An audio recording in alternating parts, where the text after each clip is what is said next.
পালিয়ে গেছে।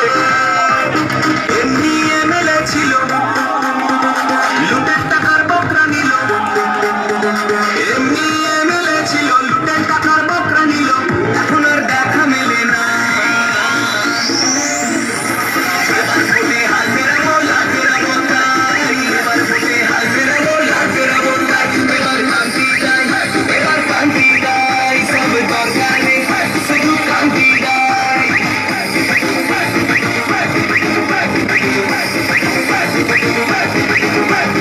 আপনাদের সময় আগলে রাখা নিজের বুক দিয়ে, হে হে হে হে হে হে। মৎস্যজীবীর অধিকারে নদী বাঁধও করতে পারে। মৎস্যজীবীর অধিকারে নদী বাঁধও করতে পারে। আধারে আনে রোদ্দুর, আধারে আনে রোদ্দুর। ওরা আছে চাল চুরিতে, আমফানে ত্রিপাল চুরিতে। ওরা আছে চাল চুরিতে, আমফানে ত্রিপাল চুরিতে। বিপদে দেখা মেলে না। ঝড়ের আগে কান্দি এলো, কেউ তো এলো না। ঝড়ের আগে কান্দি এলো, কেউ তো এলো না। এবার কান্দি গাই, এবার কান্দি গাই। সব বিপদে। যদি সিদ্ধান্ত পার্টি বা বামফ্রন্ট নেয়, আমি আগুনে ঝাঁপ দিতে পারি। ইস্যু থাকবে মূলত গোটা রাজ্যের কর্মসংস্থানের প্রশ্ন। 1 নম্বর থাকবে কর্মসংস্থান, নিত্য প্রয়োজনীয় জিনিস রেশনে দিতে হবে। 3 নম্বর হচ্ছে কৃষক যাতে ফসলের দাম পায়। আর সবচেয়ে বড় কথা, সুন্দরবন বাঁচবে কি বাঁচবে না এই প্রশ্ন। তার প্রধান শর্ত যে সুন্দরবনের নদীবাঁধ, 3,500 কিলোমিটার নদীবাঁধ। দিল্লি থেকে 5,032 কোটি টাকা এসেছিল আয়লার সময়। অপদার্থ এই সরকার 4,000 কোটি টাকা ফেরত গেছে। আমার সবচেয়ে যদি বলো, এই সুন্দরবনবাসীকে বাঁচানোটাই আমার প্রধান লক্ষ্য। আমার জয় হারা নিয়ে আমি কিচ্ছু ভাবি না জীবনে। জীবনটাই যুদ্ধের। শেষ দিন পর্যন্ত সুন্দরবনের মাটি দিয়ে আমি থাকবো।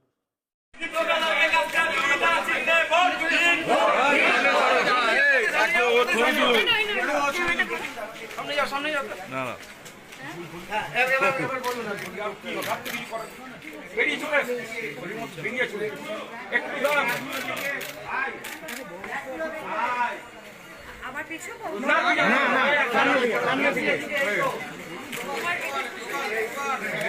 আমরা স্লোগান দিন, স্লোগান দিন।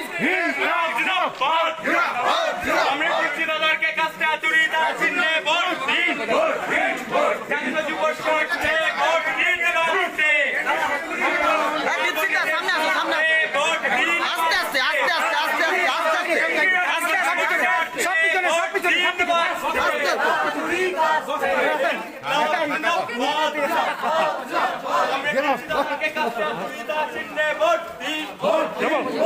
আমরা কৃষিদারকে কাছে আতুরিতা চিহ্নে ভোট দিন।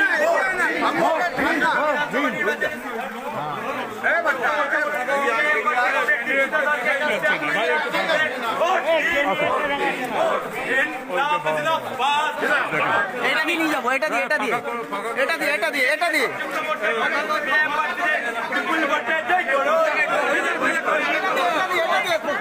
যাও যাও যাও যাও যাও।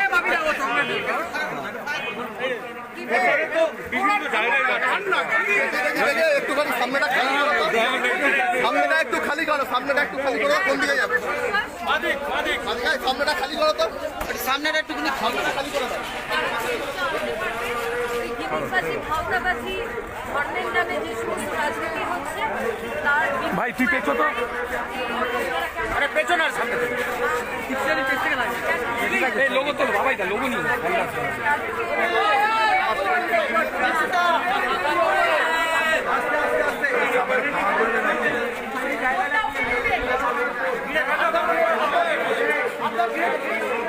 যা যা দন্ড দন্ড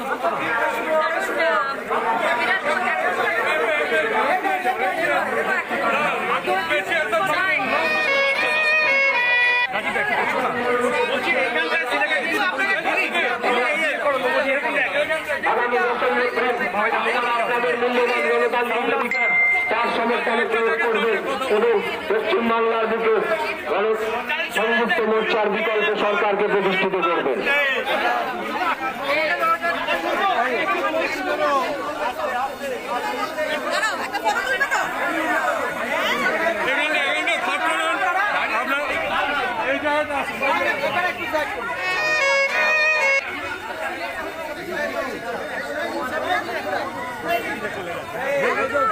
চলছে কিছু না সবাই বলছে যে এই ভূমিটাকে খুলে খুলে সমান করছে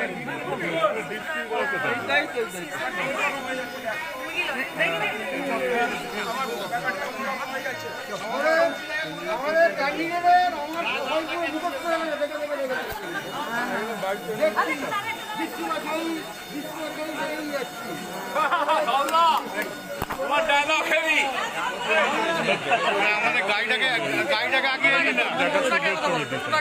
টোটো টোটো লেগে যাচ্ছে ভাই অনেক টোটো টোটোটাকে কি হলো টোটোটাকে কি হলো কুইক টাইম লেগে যাচ্ছে এখানে বাইকটা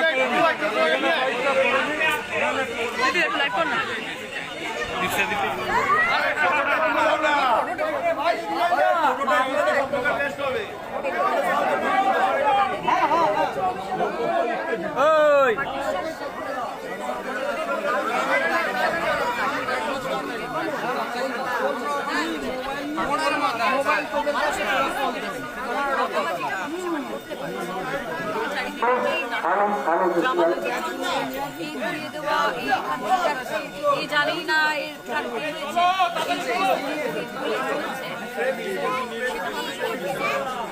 আর আমাদের সেইটার জন্যই মানুষ এবার আসল করবে।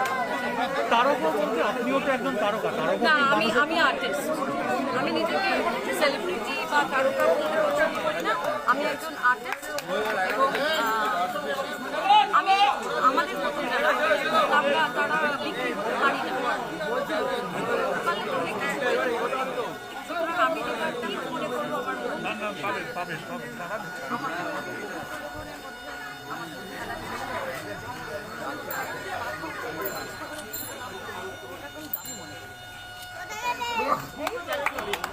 যারা গেছে তারা কি বিক্রি দিয়ে গেছে? 100% পাওয়ারের লোক, টাকার লোক, কবে কোন মানুষের লোক সংগ্রহ করে মানুষ পারে আজকে পার্টি জয়েন করলো, পতাকা হাতে কালকেই প্রার্থী হয়ে দাঁড়ালো, মানুষের জন্য কাজ করতে চায়। এগুলো স্ক্রিপ্টেড ডায়লগ। মোদিজিকে ভালো লাগে, এটা কোনো কথা? এদের কোনো নীতি নেই, কোনো আদর্শ নেই, কোনো কিছু নেই। সরি, আমাকে এই ছেলে বা তারকা ওইখানে দেখবে না, আমি এদের থেকে ভালো দেখবে।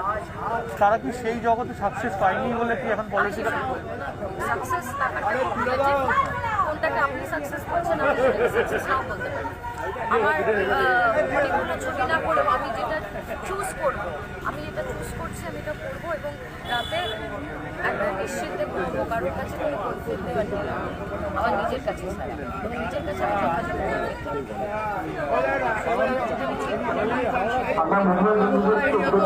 এই সময় এটাই একমাত্র সুতরাং দাম দিতে হয়, কষ্ট করতে। আমরা মেহনতি মানুষ, আমরা হবে তো হবে। আমি একটা ঠিক আছে মহিম জানিয়ে না। আচ্ছা ওটা পজ দিয়ে নির্বাচন প্রচারের ফাঁকে ভূগোলাদি প্রচার কবি প্রচার যখন করি নির্দিষ্ট হয় করি ওনার সময় সরাসরি পয়সার কথা হয় না। আর সংবাদ মাধ্যমে এরকম হয়ে গেছে যে এরপর থেকে আমি খবরটা দিয়ে তো আমরা তো এখন রিয়াকশন বলে নেই, অ্যাকশন বলে নির্বাচনে। তো সরকার বলি যে এও বলেছি ওটা বলেছি, আপনার কি মত এভাবে না করে আমরা কি করছি, আমরা কি দাবি করছি, আমরা প্রচার করছি, সেটা প্রতিবাদ করতে হবে। সেটা একটা উদ্দেশ্য। দুই হচ্ছে এই ধরনের যে রামপুর মতো জায়গায় যারা সংবাদ মাধ্যমের সাথে যুক্ত আছে তাদের সংবাদ সম্পর্কেও নানা রকমের সমস্যা আছে। মানুষ তো আদান প্রদান হয়ে যাচ্ছে বিষয় আজকে সকাল থেকে আমি নানান জায়গায় বেশ কয়েকদিন ঘুরছি। তো এই নতুন কেন্দ্র আপনার কাছে চণ্ডীতলা বিধানসভা এর আগে এখান থেকে কোনো জায়গায় এখানটা কেমন মনে হচ্ছে পরিস্থিতি, রাজনৈতিক পরিস্থিতি কেমন হয়?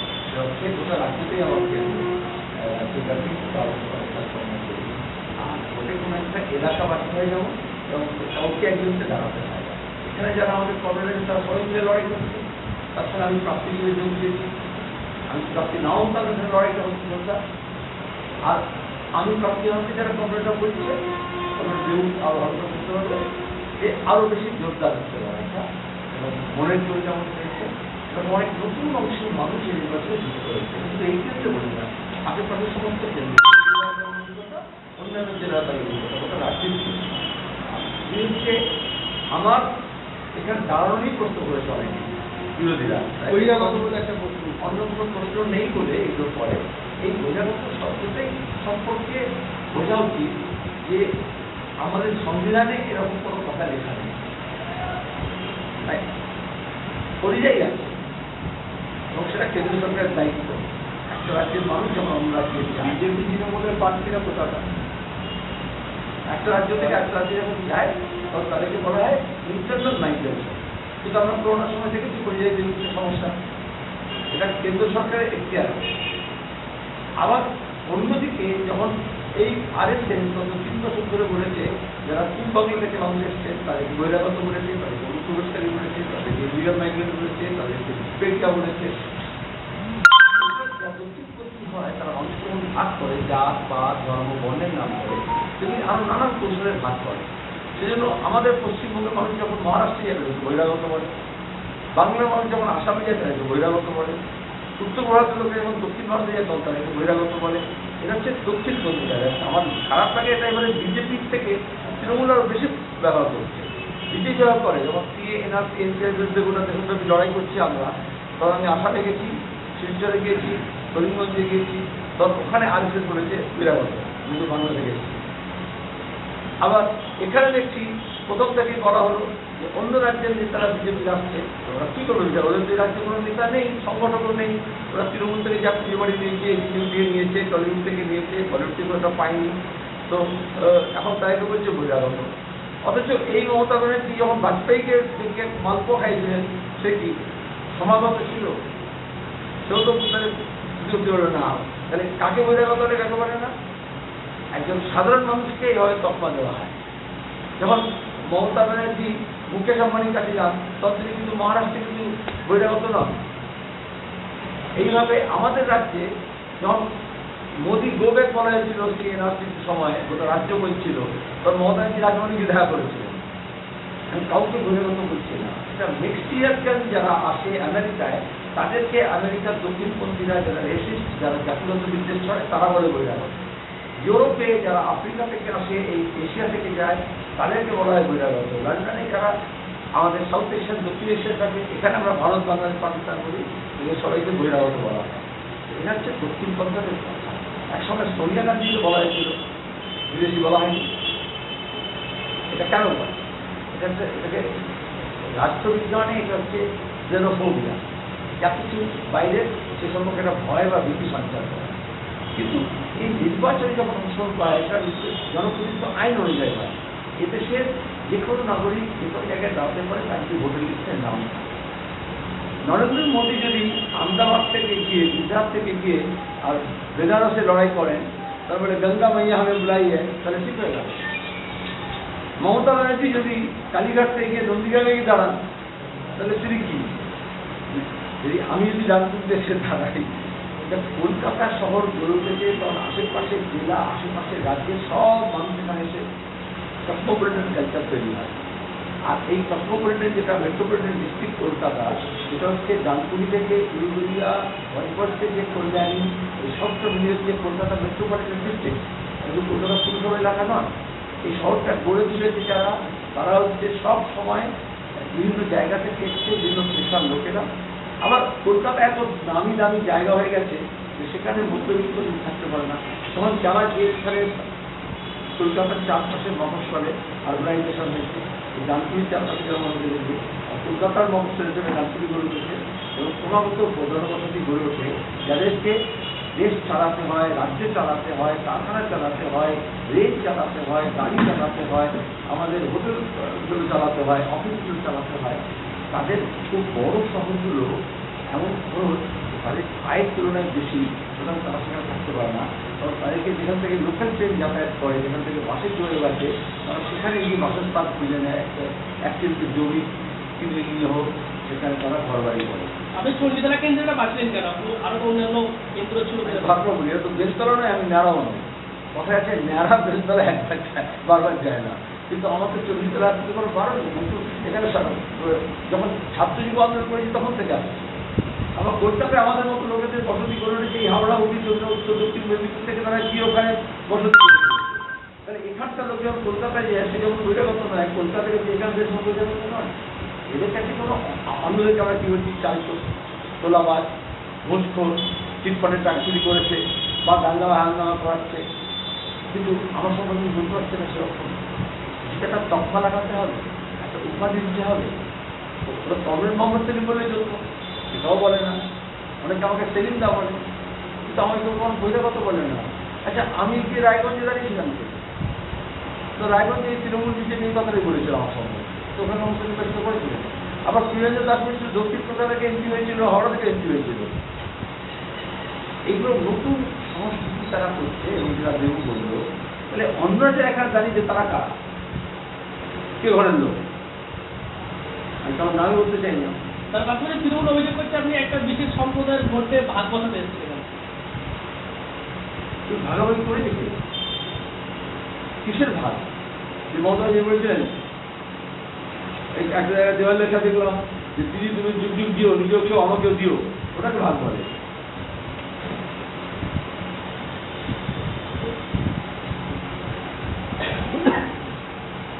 বলছি এখানে আপনি প্রতিদ্বন্দ্বী হিসাবে কাকে ভাবছেন? এখন মাঠে নামেই নামবে, তখন আমি তো মাঠে একই ময়দানে আছে। বাকিরা এখন গাড়ি থেকে রাস্তায় নামো, তারপর দেখবে। জনপ্রিয় অভিনেতা কিন্তু প্রভাব ফেলে ভোটারদের ক্ষেত্রে। এই যে তোমাদের বিশেষণ লাগে হবে আমি বাজারে দাম থাকে না, তাহলে জনপ্রিয় বলতে হয়। আমি তো এখানে যাওয়ার আগে তার নাম জানতাম না, তুমি জানতে?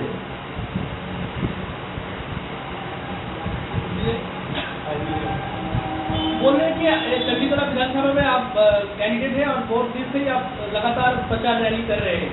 इधर का वोटर्स का क्या खेल देखिए आप, क्या लगता है? यहाँ के जो निर्वाचक मंडली है उनकी यह अभिलाषा थी, उनकी इच्छा थी कि यहाँ पिछले 10 साल से जो जनप्रतिनिधि हुए हैं वो यहाँ की जनता की जो समस्याएं हैं, खास करके यातायात के बारे में, अस्पताल के बारे में, ग्रामीण हेल्थ सेंटर है और उसके बारे में, या यहाँ जो सरस्वती नदी है उसके संस्कार के बारे में, जो यहाँ का कारोबार है, बिजनेस है, ट्रेड है, कॉमर्स है, बेरोजगार नौजवान का रोजगार का मामला है, शिक्षालय का मामला है, ये सब बहुत कलकत्ता के इसका नजदीक होने के बावजूद भी जो जन सुविधाएं होनी चाहिए एक आधुनिक शहर की वो नहीं है। वाम मोर्चा के समय पर यहाँ पर म्यूनसिपलिटी बड़ी काम करी है, लेकिन उसके बाद तो इसका जो विकास होना चाहिए था वो नहीं हुआ। पैनोड हुआ लेकिन काम में नहीं हुआ। और हमें लोग जानते हैं, जब मैं 39 से पढ़ा हुआ राज का मंत्री बना था, तो आज आप देखो ये जो परमा आइलैंड का जो फ्लाईओवर देखते हो, विदेशी बोर्ड का फ्लाईओवर देखते हो, 5 अगस्त में टॉवर देखते हो, ये सब शहर का किनारा था। उसको जो विकास के मूल केंद्रित है उसके साथ उसको केंद्रित किया। तो लोग ये चाहते हैं, जब मैं उत्तर बंगाल में गया तो दालपुरा फ्लाईओवर नहीं था, बाईपास इस्लामपुर में रायगंज में नहीं था, लोग सड़क पर अभी 4 घंटा 5 घंटा 18 घंटा 20 घंटा ज्ञान में पढ़ते हैं, गांधी में पढ़ते हैं। तो हाँ, लोग जानते हैं कि हमें, मैं विद्यार्थी जीवन से नौजवान संगठन में जब मैं लोगों के बीच में अलग अलग संस्कृति, अलग अलग धर्म, अलग अलग भाषा के लोगों के बीच में पुलिया बनाता हूँ, ब्रिज बनाता हूँ, बंगाल में किया था साथों जोड़ता हूँ, तो और भी ज़्यादा अच्छा से दानपुरी को कलकत्ते के साथ जुड़ाव हो, दानपुरी के साथ गाँव के लोगों का जुड़ाव हो, काम काज कारोबार बढ़े, खेत से बाजार, बाजार से महानगर, महानगर से पूरे विश्व का साथ संपर्क बने, उसके लिए लोग चाहते थे कि हम आए। मैं यहाँ पे पहले आया था तो जब दानपुरी में लेवल क्रॉसिंग था और रेलवे ब्रिज नहीं था, उस वक्त मैं DRD के लीडर था, DRD के लीडर थे। हम लोग यहाँ पे बरसों लड़ाई लड़े, यहाँ पे दिल्ली तक लड़े, यहाँ के ऊपर जो सांसद हुआ करते थे वो लड़े, और उसके बाद फिर यहाँ पे ओवरब्रिज बना। इसी तरह से आप देखोगे वाम मोर्चा के समय पर कलकत्ता से जुड़ा फिर बाली ब्रिज और तुम्हारा हावड़ा ब्रिज था अंग्रेज के जमाने से। चौकी साहब के वाम मोर्चा के सरकार के बाद आपने सरकार के समय आपने देखा कि विवेकानंद सेतु के साथ विवेका सेतु बनी, विद्यासागर सेतु बनी, हम ब्रिज बनाते जो लोग यहाँ ब्रिज तोड़ रहे थे वो धार्मिक आधार पर लोगों के बीच में भी पुल को तोड़ रहे थे और यातायात के संपर्क को भी तोड़ रहे थे। हम उसका पुनर्निर्माण करने आए हैं उसके विकास के लिए। वोटर को जाके मतलब कौन मुक्ति में वोट मांग रहे हैं आप? वो हमारे जो संयुक्त मोर्चा है, वाम मोर्चा है, सीपीआईएम है, हमारा जो विशेषण है, हमारा जो प्रचार है, हम ये सारा साल प्रचार करते हैं। उसी प्रचार के ये है कि आज लोग तृणमूल को चोर समझ रहे हैं या बीजेपी को तृणमूल का बी टीम समझ रहे हैं, तो ये तो हम चुनाव के लिए अलग से करना नहीं पड़ता, गाँव नहीं बदला पड़ता हमें। हमारे कार्यकर्ता हैं, हर गाँव में है, हर मोहल्ले में, हर बूथ में है, वो प्रचार कर रहे हैं। हम तो सिर्फ हमें लोग के पास ले जा रहे हैं और हम पहुँचने से पहले लोग कह रहे हैं कि आप लगे दो, आप लगे दो, आप जीतेंगे, 200% जीतेंगे। आना चाहिए इससे हमारा कोई कोशिश जारी है और मुझे इसका पूरा विश्वास है कि चंडीगढ़ के लोग अपने अनुभव से और वाम मोर्चा के प्रचार से संयुक्त मोर्चा के जो पूरे बंगाल में नए वैकल्पिक सरकार बनेगी उसको तो उसके नेतृत्व को वो चुनेंगे। और इसलिए चंडीगढ़ के लोग ये कहें कि आप दूर से नहीं, आप कलकत्ते के नजदीक से कहीं खड़े हो ताकि क्षेत्र के भी काम कर सकते और पूरा राज्य का भी काम कर सकते। বলছে আজকে অমিত শাহ বলেছেন যে তোলাবাজির টাকা ভাইবোর কাছে যায়, আমরা ক্ষমতা এলে সেই টাকা ভাইবোর কাছেও যাবে না, তোলাবাজির টাকা কারো কাছে যাবে। উনি মমতা ভাইপোর কথা বলছেন নিশ্চয়ই, কিন্তু মোদী ভাইপোর কথা বলা হচ্ছে যেটা হচ্ছে নিজের ছেলে। আর আগে একটা হিন্দি সিনেমা ছিল তাদের জয় বিজয় এরকম একটা ছিল জুড়ি, এখানে দুই ভাইপোর জুড়ি আছে। এসব যা পাচার হয় কেন্দ্রের হোম মিনিস্টারের লোকজন, হোম মিনিস্ট্রির লোকজন, সিনিয়র অফিসার আর রাজ্যের সিনিয়র অফিসার তারা এই পলিটিক্যাল সম্পর্ক তৈরি করে দেয়, তার থেকে সেই খাতেই দেশের বিদেশে পাচার হয়। সুতরাং যে নিজের ভাইপোর কথা বলছে সে অন্যের ভাইপোর কথা যে বলছে সে অন্তত মোদী ভাইপোর কথা বলতে পারে, তাহলে ন্যায় হবে। আমার সঙ্গে চণ্ডীগড়ের একটা বন্ধু আছে, ভাইপোর মধ্যে বিরুদ্ধে লড়াই। মুখ্যমন্ত্রী বলেছেন যে আজকে মুখ্যমন্ত্রী একটা সবাই গিয়ে বলেছেন যে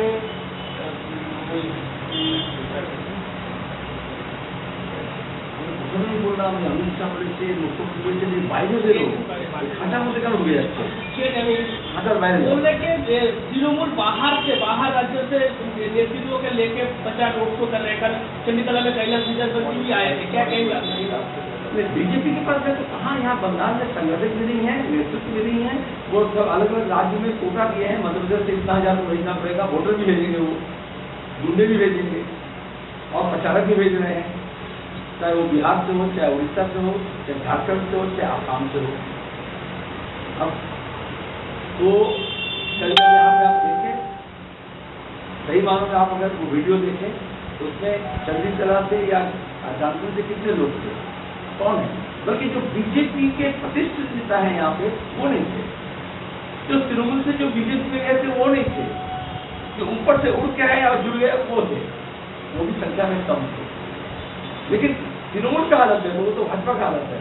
तृणमूल जो बहिरागत तो कह रहे थे, वो भी आजकल वो कहते देखो हमको तेजस्वी यादव, हमको जसवंत सिन्हा, हमको शरद पवार ये सब सर्टिफिकेट दिए हैं। अरे चुनाव में पंजाब के लोगों का सर्टिफिकेट चाहिए, वो बाहर से जब ममता बनर्जी नर्सिंग सर्टिफिकेट नहीं थी ना, इन जॉर्जिया यूनिवर्सिटी से बाहर से सर्टिफिकेट आने लगी।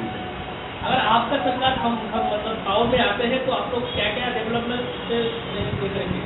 सरकार हमारा नहीं होगा, सरकार हमारा नहीं, सरकार आपका नहीं, सरकार जनता की होती है। और जनता इस बार एक साथ इकट्ठा हुए हैं जो संयुक्त मोर्चा के नाम पर, जिसमें हम वाम मोर्चा भी है, कांग्रेस भी है और आईएसएफ भी है। और हमने वहाँ पे अपने हमारा कल चुनाव का जो मैनिफेस्टो है वो कल प्रकाश किए हैं, उसमें समाज के हर क्षेत्र के लोग, हर वर्ग के लोगों के बारे में कहा गया है। ये सबसे बड़ा सवाल है बेरोजगारी का, औद्योगिकरण होगा, लोग बेरोजगारों को नौकरी मिलेगा। हर साल ये एसएससी, पीएससी, मध्य सर्विस एग्जाम, प्राइमरी में से लेकर के विश्वविद्यालय तक वहाँ पे शिक्षित जो बेकार हैं उनका नियोजन होगा, जो कोई भ्रष्टाचार नहीं होगा। शिक्षालय की स्थिति अच्छा बनेगा, जो प्राइवेट स्कूल है उस इलाके का वहाँ की जो सरकारी स्कूल है या सरकारी मान्यता प्राप्त स्कूल है उसका मान जो है स्तर जो है वो प्राइवेट स्कूल से ज़्यादा अच्छा बनाया जाएगा। इस तरह से पीने का पानी का सवाल हो या पर्यावरण का सवाल हो, इसी तरह से महिलाओं का जो है सही ढंग से उनका जो सुरक्षा का सवाल है, उसका समानाधिकार का सवाल है, वो जैसा रहेगा उसका अल्पसंख्यक आदिवासी जनजाति जो दलित है उनका भी मर्यादा स्थापित होगा। सबका अलग अलग अपना भाषा अपना संस्कृति उसका विकास के लिए काम करेंगे और शिक्षा और स्वास्थ्य के बारे में ज़्यादा बल दिया जाएगा।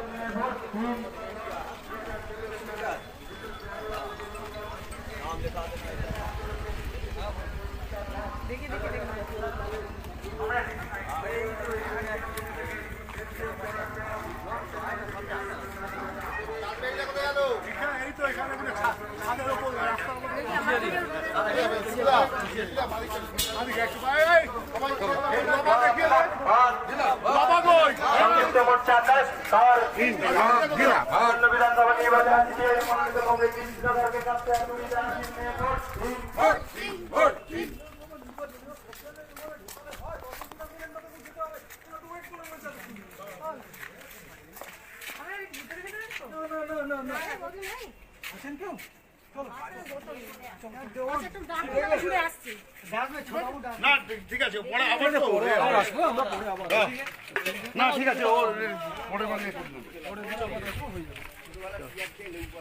ওখানেও তো সকাল থেকে ওয়েট করা হয়েছিল লোকগুলো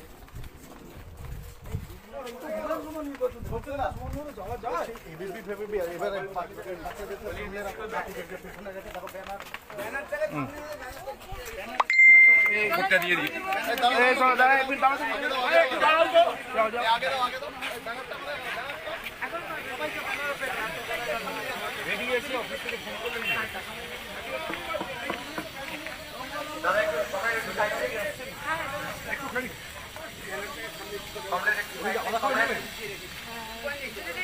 তুমি যেতে যেতে নেবে তো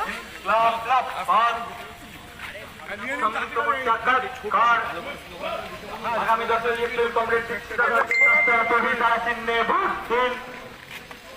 প্রতিদিন দ্রব্যমূল্য বৃদ্ধির বিরুদ্ধে চিহ্নে ভোট দিন। মালিক বিহার রাস্তাঘাটকে পুনরুদ্ধার করতে কমরেড দীক্ষিতাধরকে কাছে চিহ্নে ভোট দিন। মালিক হসপিটালের পুরো বিহার ব্যবস্থা পুনরুদ্ধার করতে কমরেড দীক্ষিতাধরকে কাছে চিহ্নে ভোট দিন। ব্যবস্থাকে পুনরুদ্ধার করতে কমরেড দীক্ষিতাধরকে কাছে চিহ্নে ভোট দিন। আগামী 10 এপ্রিল কমরেড দীক্ষিতাধরকে কাছে চিহ্নে ভোট দিন। ভোট দিন বাঁচতে চোরেদের বিরুদ্ধে ভোট দিন বাঁচতে তৃণমূলের গুন্ডারাজের বিরুদ্ধে ভোট দিন বাঁচতে বিরুদ্ধে ভোট দিন বাঁচতে রংবাজানা খেলার বিরুদ্ধে ভোট দিন বাঁচতে প্রতিদিন পেট্রোল ডিজেলের দাম বৃদ্ধির বিরুদ্ধে কমরেড দীক্ষিতাধরকে কাছে চিহ্নে ভোট দিন।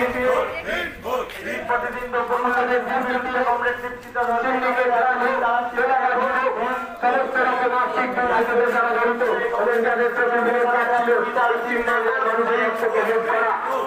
মামলাদের সরকার সাথে